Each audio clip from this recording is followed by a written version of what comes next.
Still on justice for MOHBAD. The video you watched just now is that of MOHBAD's mother at the court. The wages of sin, they say, is RIP. Not necessarily that you will lose your life, but you will lose a lot of things. A lot of things will RIP in your life, and that is exactly what is happening to MOHBAD's mother. She came and she tried to hug MOHBAD's father, like beg in a way, and she said whatever MOHBAD's father says is final. This is the same woman that was saying some terrible things some couple of months ago, weeks ago. Now, because WUNMI had accused her of selling MOHBAD's property behind her back, the same WUNMI that she was protecting her interests, saying that, WUNMI, she's the mother of my son. She's the wife of my son. She's the grandmother of my son. Oh, look at my grandson. Look at this. She said a lot of things. She, in fact, when you talk about someone abusing, that's one. Insulting, defaming. She did all of this to MOHBAD's father. She was behind this spread. She enabled it. Until date, Darosha, a younger brother, is still on that journey of disgracing and embarrassing MOHBAD's father and lying on the dead. He was at the Coroner inquest. He said a lot of gibberish, jabberish, and uncoordinated and senseless things there. At the end of the day, what we could deduct is that this dude is trying to protect WUNMI at all costs. Why? Is it that WUNMI has shared akpikus in the direction of Darosha? Or it is all a spell? Because, you know, this spell of a thing, and people have so much, they've given it too much that the spell works without any extra effort. Well, you're about to hear what you have never heard before.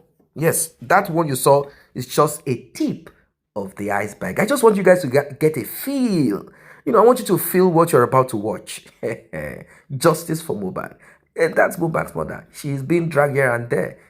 She's going to be torn into pieces. And she has to be torn into pieces. They are trying to deliver her from whatever demons she has inside of her that will compel her, make her to turn against our own son, against justice for our son. Do not forget to like and share. Yeah, do not forget to like and share. That's the least you can do for this channel. Tap on the subscribe button. Turn on the notification bell if you're just coming across this platform. And to those that have tapped on that thanks button, the one with the love icon, you know, the shape of the love icon, the dollar sign in the middle of it, you have done so. May God bless you. May God bless you. May God bless you. May God increase your pocket. If you also want to be a part of this, you can as well tap on the same button.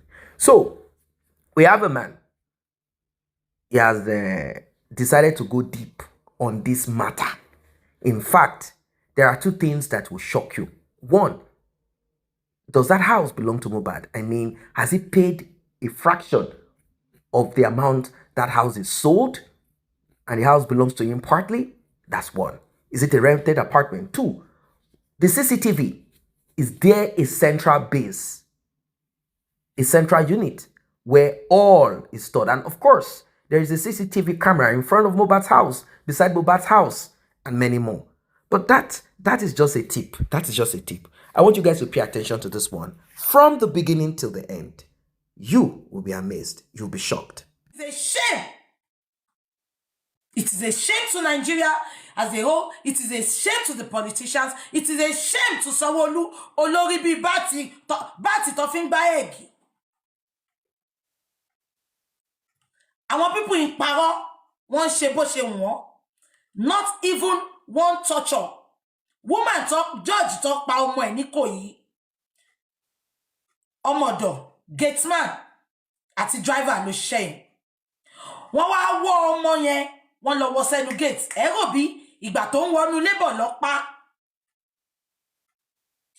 ìgbà tó tiẹ̀ tí wọ́n ti ń conclude investigation náà rí ẹ̀jẹ̀ nílẹ̀ẹ́lẹ̀ ẹ̀jẹ̀ tó nù náà trace ẹ̀jẹ̀ yẹn lọ rí pé no inú ilé ni ìṣẹ̀lẹ̀ yìí ti ṣẹlẹ̀ wọ́n kọ́kọ́ pè wọ́n kọ́kọ́ ń parọ́ ọjọ́ kan péré ló ń lò ní custody ọlọ́pàá pẹ̀lú good torture àwọn mẹ́tẹ̀ẹ̀ta jẹ́wọ́ why can't they take this route gbogbo alábàá pé tí wọ́n bá ṣẹ̀ ní Nàìjíríà wọ́n máa torture wọn á jẹ́wọ́ why can't the police take this route look at how they are wasting our case wasting us. The easiest case in Nigeria, they turn it to the most difficult case for us. Why are they not arresting WUNMI for questioning? Why are they not arresting everybody in that house? It is their effrontery for me. They come online every day. They go to Coroner inquest every day to give us different narrative, thinking we are stupid like them.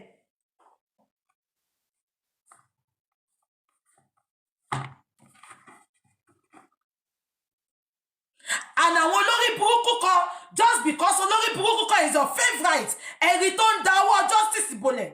Olórí burúkú ṣẹ̀pẹ̀tẹ́rì tí ò ní jèrè láyé tí ò ní jèrè lọ́run. Ó mọ nǹkan tó ṣẹlẹ̀, ó dẹ̀ bọ́ta, ó ní Naira Marley àti Sam Larry, ó kọ́kọ́ distract wa. Posterity will judge you all. Yomi, Uncle Yomi Fabi, mo like kí máa fi hàn ní kí la máa ń pe òyìnbó yẹn náà àwọn nǹkan tẹ gádà yẹn ẹ lọ tébù ẹ síwájú bẹ̀rẹ̀kẹ̀tẹ̀ ẹ jẹ́ ká fún bẹ̀rẹ̀kẹ̀tẹ̀ ní benefit of doubt ẹ jẹ́ kó lọ tébù kíní ẹ sí ọjọ́ bẹ̀rẹ̀kẹ̀tẹ̀ let them come back kan wá sọ nǹkan tí bẹ̀rẹ̀kẹ̀tẹ̀ sọ nípa ẹ̀ ṣó ti yẹn tó bá kó gbogbo nǹkan tí bọ̀dà Yomi sọ yẹn ṣe ń gbọ́ tó bá kó dé ọ̀dọ̀ bẹ̀rẹ̀kẹ̀tẹ̀ ẹ jẹ́ ká gbọ́ nǹkan tí bẹ̀rẹ̀kẹ̀tẹ̀ tún máa sọ because tọ́lọ́pàá bá refuse láti ṣiṣẹ́ wọn ẹ jẹ́ ká wá ṣe fún ara wa Uncle Yomi ti fún wa láwọn nǹkan kan wọ́n dẹ̀ ní táwọn bá tún rí support àwọn á get àwọn nǹkan kan tá bá ṣàkó gbogbo kíní yẹn jọ ṣá tá bá tún present ẹ̀ sọ́wọ́ ọlọ́pàá ṣé ń gbọ́ tá bá tún present ẹ̀ sí ọwọ́ àwọn investigators ọwọ́ àwọn judge ṣọ́ tún máa sọ pé wọ́n ṣiṣẹ́ wọn ni. I don't want to die. Can you call Oba Elegushi? Because he has been sending his boys to come after me. Up till today, kò tí sẹ́ni tó fẹ́ wá ṣàlàyé, kò sẹ́ni tó fẹ́ wá ṣàlàyé petition yẹn fún wa. Àṣegbé ló ń ṣe ní Nàìjíríà. Eléyìí lẹ máa fi ṣàṣemọ. Mohbad ti sọ, ó ní ti ń ṣe ti pẹ́. Ó léléyìí lẹ máa fi ṣàṣemọ. Kò sáṣegbé ẹ bá àmọ́ ẹni tójú Tinubu lọ sẹ́. We are not giving up. I can assure you that. Let everybody stop justice.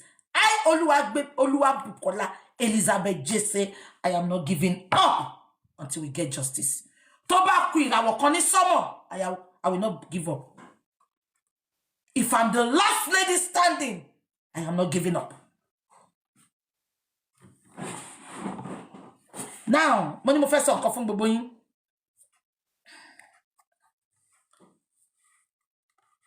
Nǹkan tí mo fẹ́ sọ lọ́sàn-án ẹ mo sọ́wọ́ sí kẹ́dẹ̀ bá mi pé prime boy. Wọ́n pe bọ̀bọ́ kan ní Múyìwá lórí TikTok. Kò ṣe Múyìwá London o. Kò ṣe Múyìwá àbúrò bàbá o. Ẹ bá mi kọ́kọ́ wá fọ́tò ẹ̀. Ẹni tó bá ní fọ́tò ẹ̀ kó send ẹ̀ sí mi. Ṣé tí mo ẹni tó ń jẹ́ Múyìwá? Okay. That's his name. Okay, ṣé Múyìwá ló ń jẹ́? Ẹ ti mọ̀. Màá sọ̀rọ̀ fún ilé ni. Ṣé rí Múyìwá yẹn? I am telling you from the place of truth today. Múyìwá is working for Eleke Puff Puff. Ṣé ń gbọ́ mi? Múyìwá is working for eleke puff puff. Either you want to take it or leave it. Ọ̀rọ̀ mi ṣì máa wá ṣẹ.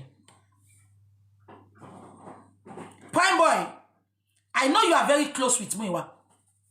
As a matter of fact, wọ́n ní mọ́tò tó ń gbé lọ sí inquest, òun ló gbé fún ẹ. Ní foresight.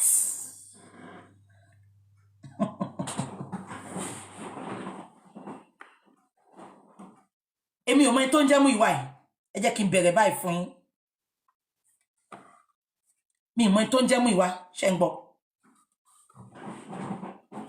Ṣé wọ́n ti ìgbà tán ni wọ́n gbé Darosha lọ sí ṣé wọ́n ti ìgbà tán sọ pé wọ́n gbé Darosha lọ sí tí bàbá petition ẹ̀ ṣé wọ́n ti ṣé gbogbo yín rántí mo ti ní kọ́ fún mi picture mi ní picture ẹ̀ bọ́ jẹ́ kí n máa sọ̀rọ̀ mi lọ ṣé wọ́n ti pàtó wọ́n gbé bàbá Mohbad lọ sí tí bàbá Mohbad lọ petition àwọn Darosha ṣé ń gbọ́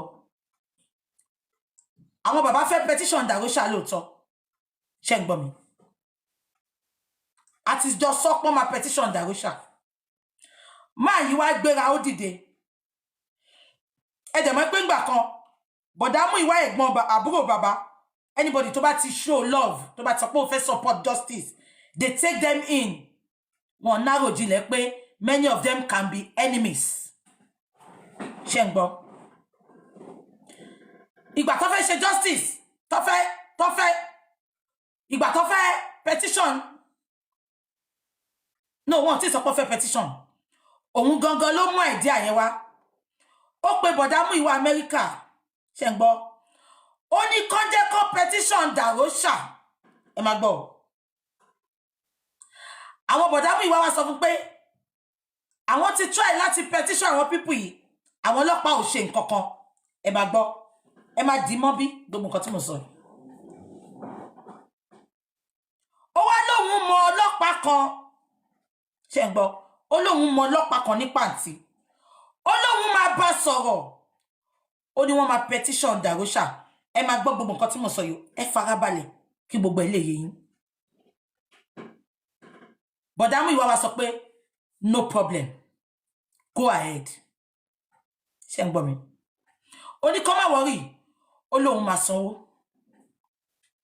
ṣé ń gbọ́ mi ìgbà tó máa pé Darosha tó máa petition Darosha tó máa wá lóòótọ́ ṣé ń gbọ́ ìjọ yẹn lójú bàbá níyà Mohbad ṣe rántí tí mo sọ pé ó ń sunkún ipe bàbá fẹ́ rán àdúrà lẹ́wọ̀n ṣe rántí ojú bàbá ń bẹ̀ ní Darosha ti ń parọ́ pé àdúrà ló ẹ̀ bá tí Muyiwa ẹ̀dẹ̀ ti mọ gbogbo nǹkan tó ṣẹlẹ̀ ẹ máa gbọ́ Darosha parọ́ tán àwọn ọlọ́pàá ṣe bó ṣe wọ́n ní kí Darosha máa lọ ṣé ń gbọ́ mi meanwhile èmi ti máa ń bá bọ̀dá Muyiwa sọ̀rọ̀ pé internet petition kọ́ ṣẹ́yìn gangan lẹ ṣe ni àbẹ́ èèyàn tó ṣe wọ́n nínú pé bí èmi ṣe mọ ẹni yẹn nìyẹn mo ti mọ̀ tipẹ́ but èmi máa ń dúró kí múyàn báyìí mo ní bọ̀dá Muyiwa ṣe bẹ́ẹ̀ sọ pé ẹni tó mọ ẹ má gbọ́ ibi tí mo ti ń lọ deep nsìn mo ní ṣe bẹ́ẹ̀ sọ pé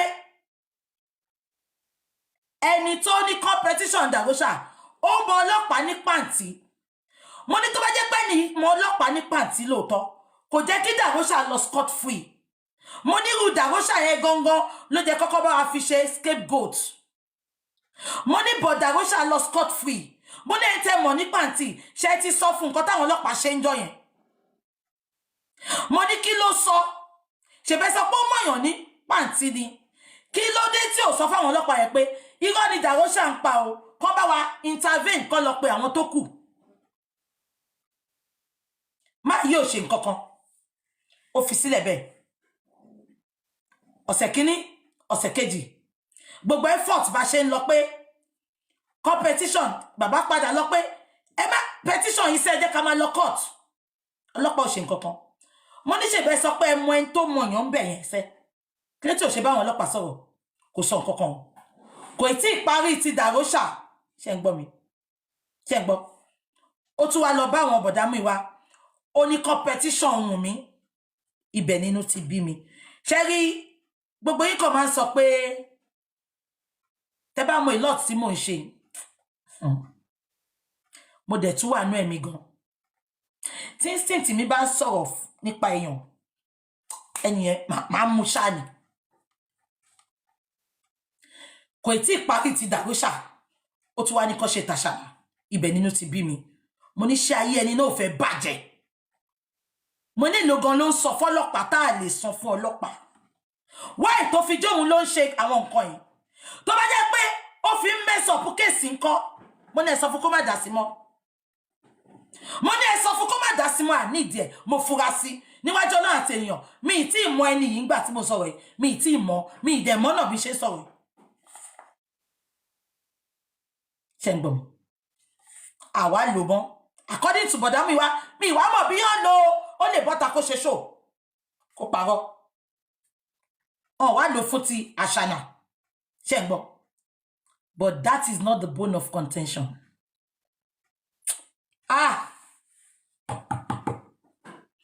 Ìgbà tí ma gbọ́ ṣá the same person yìí ìgbà tó ń ṣe birthday fún Papa Lolo ó fún lówó ó fún Papa Lolo lówó ó fún Àṣànà lówó ó ní wọn lówó tó bá kúrò lọ́dọ̀ Àṣànà á lọ sọ́dọ̀ Erisi tó bá kúrò lọ́dọ̀ Erisi meanwhile gbogbo nǹkan tó ń ṣe fáwọn bàbá ló ń sọ fáwọn Erisi àwọn ọ̀tá bàbá mo lè fi ọwọ́ gbogbo ọwọ́ mi sọ pé bọ̀bọ́ yẹn pátá ẹlẹ́kẹ̀ẹ́ pọ̀fupọ̀fù ló bá ṣe olóhùn wá justice wà lọ bá wọn àti justice nǹkan tó oh Jesus Christ ṣẹ́ríjọ Sunday tí mo ń para gan ọ̀rọ̀ yìí pẹ̀lú nǹkan tí mo fẹ́ sọ bọ̀ mo sọ pé àbá nǹkan jẹ́ mi fẹ́ deep ni mi ní deep but ìgbà tí mo gbọ́ nǹkan tó ṣẹlẹ̀ ń court lẹ́nìí mo ní jẹ́ bọ́tà kí n sọ pé everybody should be careful of him. He's not who you think he is. He's not. He's not. He's not who you think he is. Be careful of who come to you. Ipa won wa justice. I've told Baba and Uncle Muyiwa this. They will look like an angel. They will tell you they want to get justice by force, but they don't mean well. They don't mean well. As a prime boy, any kò sá fún. Mọ́tò tó ń gbé fún prime boy yẹn. I don't want to talk. Any kí prime boy sá fún.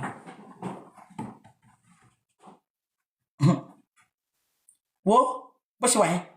Má ti prime boy dé gègé wọn báyìí. Ó bọ̀ bọ̀ ti gẹ́yàn. Ó bọ̀ ti gẹ́yàn.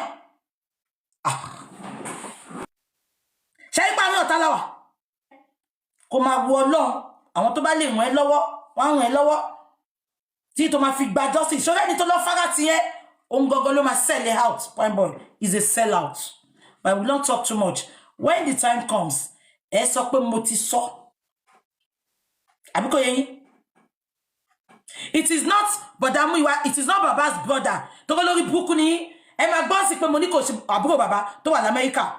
Múyìwá ilé bí a London ló ń gbé mi mọ bí tó ń gbé. I don't know where he lives, but kò ṣe Múyìwá bàbá ìgbà tó bá wọlé sí lára ó sọ pé Múyìwá bàbá lòun ta ló ń pè mí. Hello.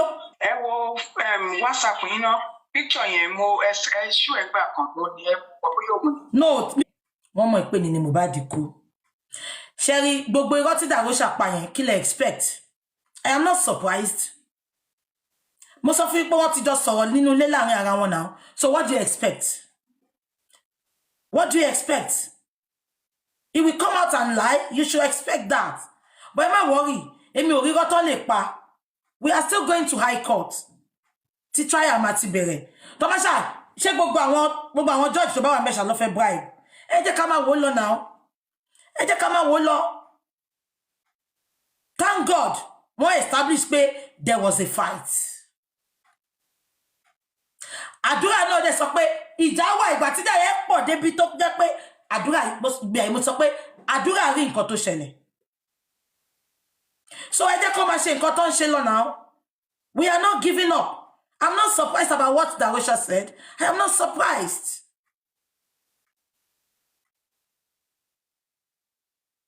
Abikoyeyin, I am not surprised. Ẹ jẹ́ ká máa wo bí game yẹn ṣe ń lọ. Ohun rere kan ò létí, ẹ jẹ́ kí sáré rán Darosha létí. Ń bọ̀. Ẹ jẹ́ kí n ka nǹkan tó kọ. Ìgbà tó update tó kọ nǹkan. Ń bọ̀. Ẹ jẹ́ kí n ka. Ó dàbò ti gbà. Máa kà fún un. Only the whole family agreed to the idea. Show Nisha. Extend that. I had to write this up to clear this old damn story about me going online that I bend my love's neck, which is MOHBAD.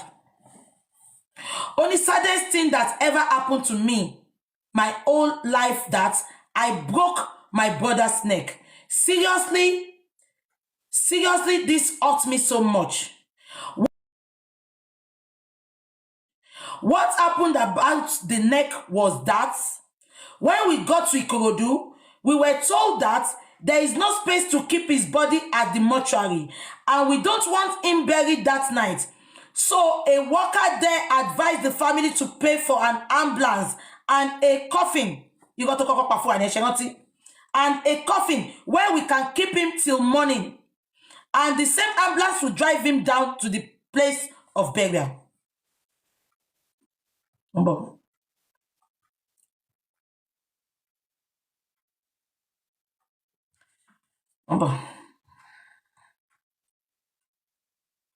Only the whole family agreed to the idea because the ambulance that took us to Ikorodu is complaining that they have to leave the same night back to the island.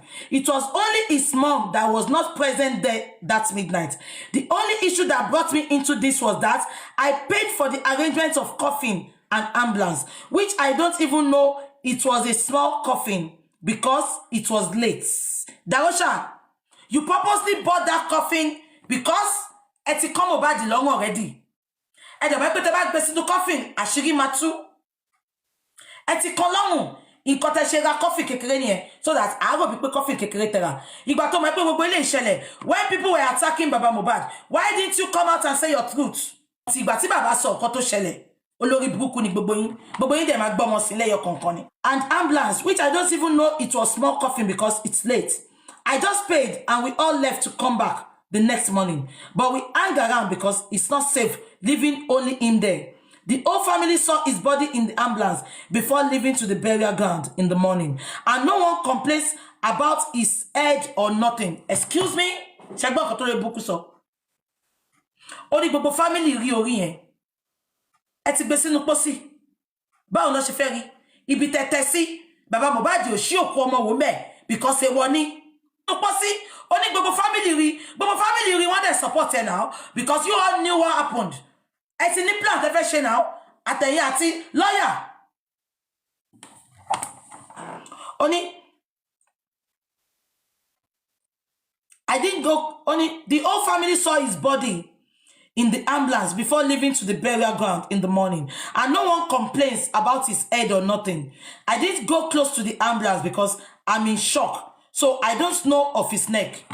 Shatipa atimo kombe. Iwo lo embalm. Otu wa sọ pé you did not go close to his body to notice the broken neck. Shey gbogbo ọ̀rọ̀ àwọn people igan kò align. Ele got to evidence fáwọn ọlọ́pàá láti ṣiṣẹ́ if they want to work. Egba nǹkan tó lórí buku Darosha sọ mi báyìí. Ó sọ pé you did not go close to the body. Láti mọ̀ pé ọ̀run ẹ̀ bend, ọ̀run ẹ̀ kán. Ejo ta ló ga pósí ta ló embam o de mo pon won kan o sọ pé ru nbai láti súnmọ́ ṣùgbọ́n ru o bai láti embam. Make it make sense, Darosha. Tanika to pe re Darosha. Make it make sense for him to spend because it was instructed that we should use the money in doing the burial arrangement, not for him to keep or spend. But unfortunately, the place we buried him is not nice to me and not secured. So I told his father to use the money in doing fence for his safety. The whole team and family can testify to this because I have every proof, and I sent his brother the rest of the money when he arrived home. Why is it so difficult for the police to do their job? Why are they making life miserable for us just to get justice? Expected to be questioned this way. Wọ́n ti believe pé àwọn ti pa Mohbad, àwọn ti pa, kò sí nǹkan tó máa tẹ̀yìn ẹ̀ yọ. They never expected this much questioning. So wọn ò jókòó láti kọ́létì irọ́ wọn. Ọ̀tọ̀ ni nǹkan t'Àṣànà sọ. Ọ̀tọ̀ ni nǹkan t'Àdúrà sọ. Ọ̀tọ̀ ni nǹkan tí Dàróṣà Ṣífẹ̀ǹbá máa sọ. Àkọ́ tó máa parí gbogbo ẹ̀. Mo sọ pé Dàróṣà ni Sam Larry sọ mẹ́yẹn. Gbogbo yín ò gbọ́ ni. Dàróṣà, wọ́n ti gbé sí all stations settled. No case to answer. Nílùú tó lọ́ba tó níjòyè. At least, all through the journey of justice for Mohbad, I am very sure that you must have learned one or two things. You must have picked on one or two things. It should be shaping your life right now. It should be shaping your decision making. It should be shaping those that you have allowed into your space. It should be shaping those that you confide in. It should be shaping those that you trust. If nothing has taught you a lesson, this journey of justice for Mohbad is for a reason. Apart from getting the justice, you and I, we need to get justice for ourselves. And what do I mean? I'm not saying after the fact, after the event. No, I'm saying we should start getting justice for ourselves whilst we are alive, so that we can put ourselves in the right direction. It's time for us to act. Unfortunately, Mohbad did not. As you can see how it all played out. Imagine Mohbad's brother with the enemy of Mohbad. Anyway, let us press a little bit into what our guest said for the benefit of those that do not understand what she said. There is a guy who infiltrated justice for Mohbad. This dude will go from DM to DM, messaging people, pretending to be Mohbad's father's brother, and he has money to spend, some few change in his pocket to spend, to draw people. Who is this guy working for? Who is he working for? He will give different suggestions. In fact, he even infiltrated Mohbad's father's brother in the US. He infiltrated a lot of people. Prime Boy, till date, we heard this guy is in talking terms with Prime Boy, feeding Prime Boy, providing even transport to come to the inquest, things like that. But this guy, from what we heard, is working for a man who has vested interest in justice for Mohbad. According to our guest, Bukky Jesse said there is a particular email that she got, and it is supposed to be an Interpol Nigeria connection requesting her presence because they claim that she had defamed Oba Elegushi, who people have alleged to be the father of Liam or to be the protector of WUNMI. Well, she said she got to realize, she got to find out that that email and the response she gave is with this particular guy. How was he able to get access to such, if not that he is working with certain people? Is this guy Interpol? Did he inject himself into this? Is he working because is he working for Oba Elegushi or working for those who are friends with Oba Elegushi? What exactly is happening? Well, that will not debar or stop us from getting justice for Mohbad, but it could cause problems. And now that this dude has been exposed, although the picture of this dude is not something that is all over the place, but soon, and the picture of this dude will be all over, people will get to know who he is. That is if that is his face. If that is his face. So, this same person that was telling Mohbad's father to petition Darosha, petition WUNMI, you will not believe it. In fact, he even provided them a police officer that he claimed was going to do the job. But that police officer is the one that was begging Mohbad's father not to petition or carry on with the arrest of Darosha, the embalmer. So this same dude had advised Mohbad's father to petition WUNMI, saying, don't worry, I know the police that will handle it. This same dude is the one that sent money to WUNMI and Liam on birthday, saying they don't have money, so I want to give them money. What does that tell you? There is more to what the eyes can see. I think we are going back to what Mohbad's father said, that the demise of my son is attached to that little boy called Liam. There is a mystery that must be demystified. So the coroner inquest has gotten a lot of people angry. People are upset. They are saying, no, we don't even want any coroner inquest. But then, relax. 30th of this month, there is another sitting. And we believe and we hope that those that are supposed to be in attendance, they will be forced to come over. They will be forced to come over. They have no other option. They will be forced to come to that inquest. There is no way out of it. They must come to that inquest. WUNMI must attend. The nurse must attend. If they do not attend, they will be declared wanted. Now, Prime Boy has been warned to desist, to be careful of those that he is putting his trust upon, trying to rest his head on their shoulder. Yes, he's in a situation where he's restless, he's not safe, and a lot of things are happening to him. He cannot sleep well, and it's a huge one. It's a huge one. But then, what happened? Is it part of what happened to MOHBAD? We'll find out.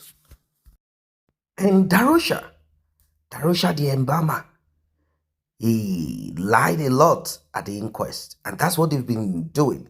They've been told that this is just a fact-finding platform, and it is not really a place where they will be sent to jail. So whenever they come, they give us disassociated or unhinged. They give us stories that do not match up.